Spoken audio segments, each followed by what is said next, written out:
Hello and welcome to Projector, and on this episode, Anne Hathaway and Ewan McGregor have some new neighbours at the end of Oak Street. They're 65 million years old and they're hungry.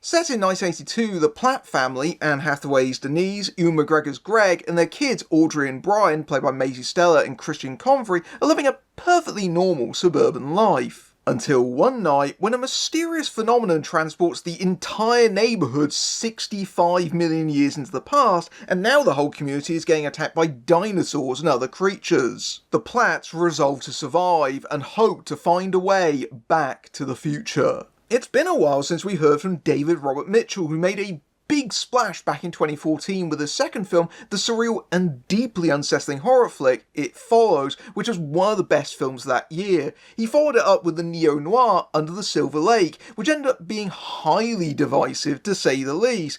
But it does have a cult fandom, but after that he didn't direct a film in 8 years. He's now working on a sequel to his breakout hit called They Follow, but in the meantime we have his third film, The End of Oak Street, which he apparently first came up with the idea for when he had the image of a dinosaur rifling through a bin, an image which is actually in the movie. In a way, despite being a big blockbuster movie, it's something of a personal film for Mitchell, as his father was apparently a huge fan of dinos, which is something that he passed on to his son, and the film is dedicated to his dad, who passed away in 2024. And for a project that is so firmly rooted in nostalgia, it makes sense that J.J. Abrams and Bad Robot would be producers, especially as it has a very Spielberg-like vibe. Abrams is very much a protege of Spielberg, who he worked together with on Super 8, which this film could have been a cousin to. But of course, when you think about anything to do with dinosaurs, you're going to inevitably think about Jurassic Park and the assorted Jurassic World movies. But maybe think less about those if you can help it, which very much defined the modern dinosaur movie. There's even an early scene where the Platt's cranky next door neighbour Mel, played by PJ Byrne, wakes up rather annoyed to find in his backyard the strange appearance of one big pile of shit, as Jeff Goldblum put it. No one has to say that line because we already know the reference. However, Mitchell and Abrams have said their main inspiration for the film is more Tobe Hooper's Poltergeist, which Spielberg produced, and that influence can definitely be felt. The fact the film is set in 1982, which is when that film came out, is an obvious tip of the hat, but also the same idea of something strange happening in the middle of suburbia. You can almost imagine somebody screaming as the neighbourhood gets transported, "What's happening?" And there's nothing wrong with copying the Amblin formula. Spielberg has overseen many of them himself, and who better to imitate than the most influential director of our time? But it is a surprise that The End of Oak Street, and its rather balmy premise when you think about it, is that it's a better impersonation of classic Spielberg than modern Spielberg himself has made in recent years. And yes, that does include Disclosure Day. And it's funny because for a while now I've been talking about how bad the Jurassic World movies have been at trying to recapture the spirit of the original film. But with this, Mitchell pretty much nails it better than any of them. The whole premise of the recent batch of Jurassic films was the idea of humans sharing the world with dinosaurs, which they then woefully underdelivered on. Even back in The Lost World with the T-Rex finale in San Diego, you had the idea of dinosaurs in the city and in suburbia. Hey, remember that bit where it actually has a drink in somebody's pool?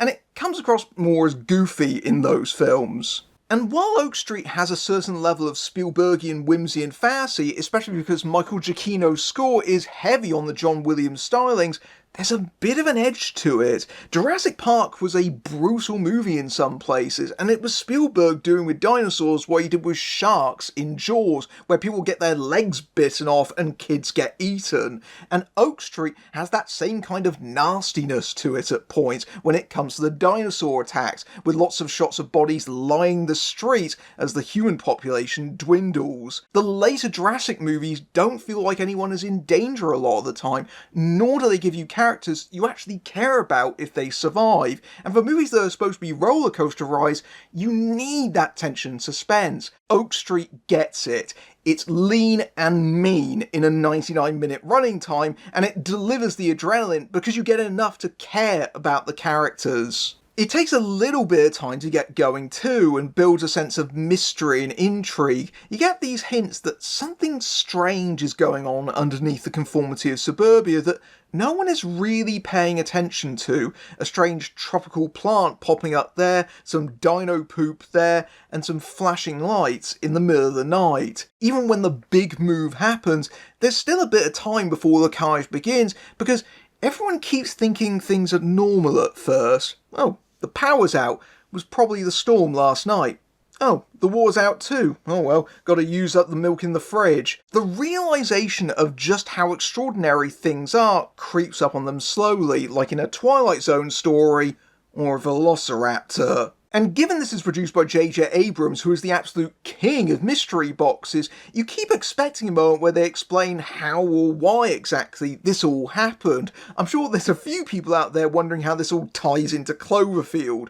But refreshingly, you don't really get one, because there is no big reveal. It isn't really relevant in actual fact. All that matters is that it has happened, seemingly at random. The closest you get is that you hear someone on the radio talking about NASA tracking some strange solar flares, but that's it. But that weirdness in suburbia is nothing new for Mitchell. It Follows was deliberately unplaceable, both retro and futuristic at the same time, and that added to that strange aura of urban legend about it. Here, everyone's keeping up appearances, but things are far from perfect even before they get transported into the past, especially between the Platts. Denise and Greg's marriage is on the rocks, with Greg trying to avoid the conversation that their kids anticipate with dread. Everyone's got their secrets behind the white picket fences. For Denise, it's her desire to be an author that she keeps hidden away in the basement, writing a book that's more like a thinly veiled release valve for her frustrations and her readiness to lead the relationship. She's got ambitions that simply aren't being fulfilled, and she finds Oak Street stifling. Her husband, on the other hand, is hiding the fact that he's struggling as the man of the house, trying to provide for his family, doing odd jobs to try and pay the bills, like pizza delivery. Greg is embarrassed about this, but he tries to put a brave face on things, although it's also implied that he might also be an alcoholic, and that's probably contributed to his problems. And their attitudes shape how they confront the situation. Denise is very pragmatic and quite realistic about how grim their situation is, whereas Greg's a bit of an optimist and hopes that things will find a way back to normal somehow. I think Anne Hathaway's performance in this is fantastic. She gives the character such a sense of inner life and vulnerability, but also a resilience and determination through all the heartbreak and pain of what's been thrown at her. At one point she tells Greg that she's just as strong as you are, if not stronger, and she absolutely shows that. It's a performance that vastly enriches the film, and arguably much more so than how the character is actually written on the page itself, and she grounds the movie despite it being outrageous. I'm not sure if McGregor's performance is as strong, and I think that's because I've never been entirely convinced by his American accent, which I did find quite distracting here, but he's still charismatic and charming in this movie.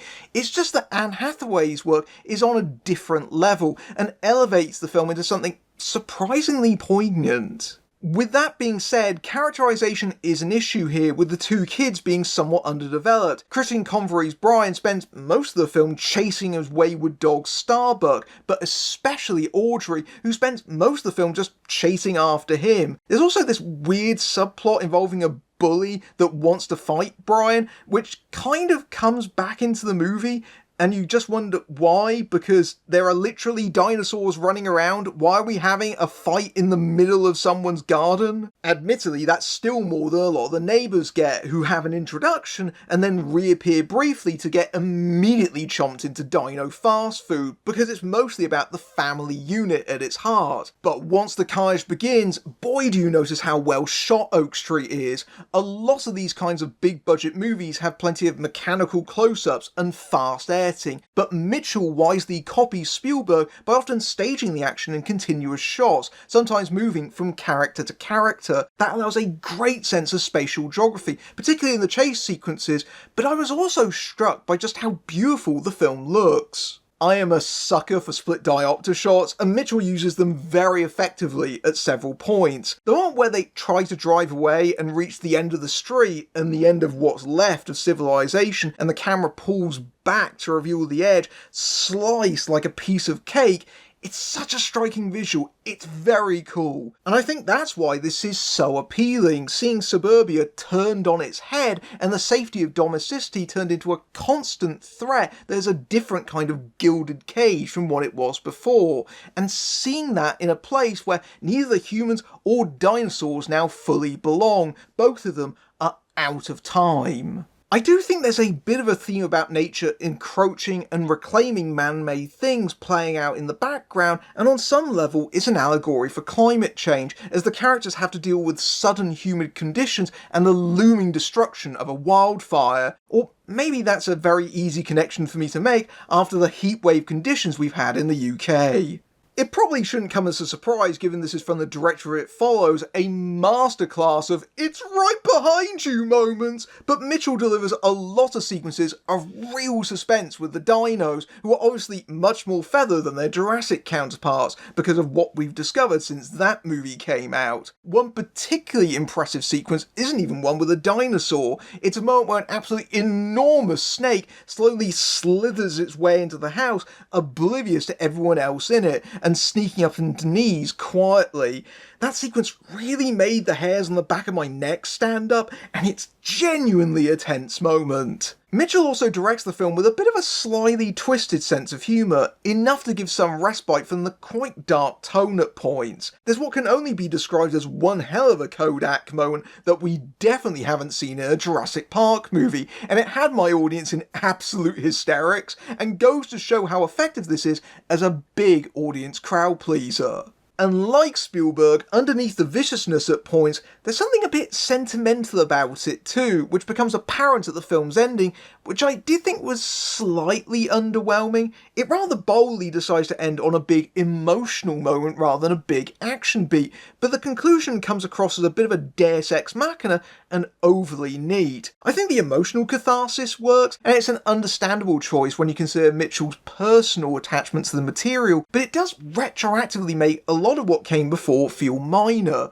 And while the lack of explanation is mostly a positive, here there's a little bit of wibbly wobbly timey-wimey stuff that opens up a slew of confusion and holes, not helped by the fact that you actually have the characters pointing them out in the dialogue with the simple answer of "I don't know." I feel like a lot of people would have just overlooked these contradictions otherwise, and it adds some very strange implications to the resolution. As far as Spielberg impressions go, the end of Oak Street is one of the best ones, because it does genuinely feel like a throwback. It's a straightforward take on a high concept premise, well executed, without a lot of the baggage that you normally get in franchise titles now. It's fantastical, but dangerous, genuinely tense and exciting, a little bit funny, and it works well as a summer blockbuster ride.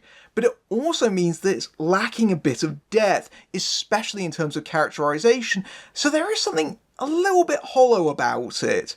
Anne Hathaway is definitely the film's secret weapon. Her intensely committed performance adds so much to the movie that I just don't think would have been there had you cast somebody else in the part. She's the reason why you care about all this, and McGregor too, to a lesser extent. But if you've been unsatisfied with the Jurassic World movies with their weird cynicism, this is probably the closest any movie has come to recapturing the spirit of the 1993 classic in a long time, and that comes from someone who didn't even mind Rebirth as much.